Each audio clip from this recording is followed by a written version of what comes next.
রান্না করব এই যে এটা হচ্ছে রুই মাছ দিয়ে আমাদের গাছের ডাটা আর আলু, আর এখানে সাজনা ডাল রান্না করব, এখানে ডাটার শাক ভাজি করব, আর এদিকে সব পেঁয়াজ রসুন মরিচ কাটা। তো এখন রান্না বসাবো। তো মাছে লবণ হলুদ মেখে নিব, এখন দিয়ে দিব ভাজিতে।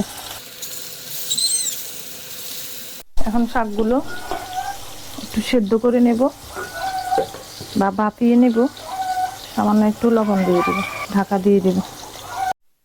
এই যে শাক এভাবে একটু ভাপিয়ে নিলাম, এখন নামিয়ে ফেলবো। তো এখানে মাছ উল্টিয়ে দিব, এখন এক পিঠ ভাজা শেষ।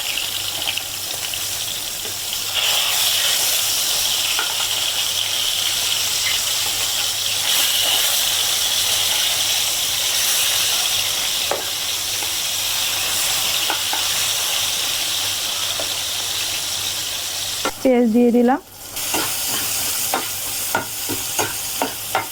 এই যে দিয়ে দিব ডাটা আর আলু।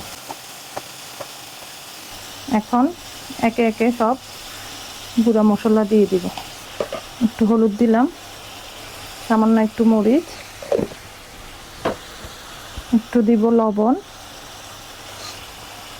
একটু রাঁধুনি মশলা, বেশি না। এখন এটা আমি ভালো করে কষিয়ে নেব।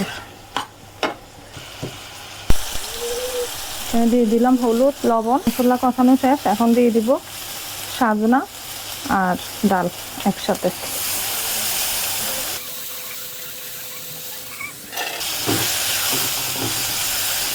এখন এটাও সামান্য একটু কষিয়ে নেব, তারপরে গরম জল দিয়ে দিব।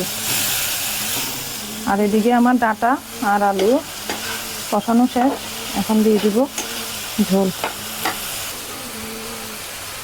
দিয়ে দিলাম ঝোল, এখন সিদ্ধ হোক, হাফ সিদ্ধ হলে মাছ দিয়ে দিব। এদিকে সাজনা আর ডালও কষিয়ে নিলাম, এখন এখানেও দিয়ে দিব ঝোল। সাজনা রান্না শেষ, এখন আমি দিয়ে দিব কাঁচামরিচ ধনিয়া পাতা।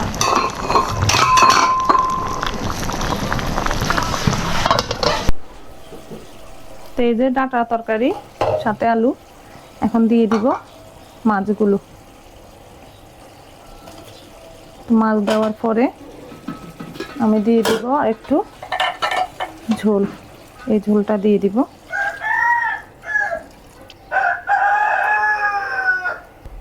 ডাটা তরকারি রান্নাও শেষ, কাঁচামরিচ দিয়ে দিলাম, এখন ধনিয়া পাতা দিয়ে দিব।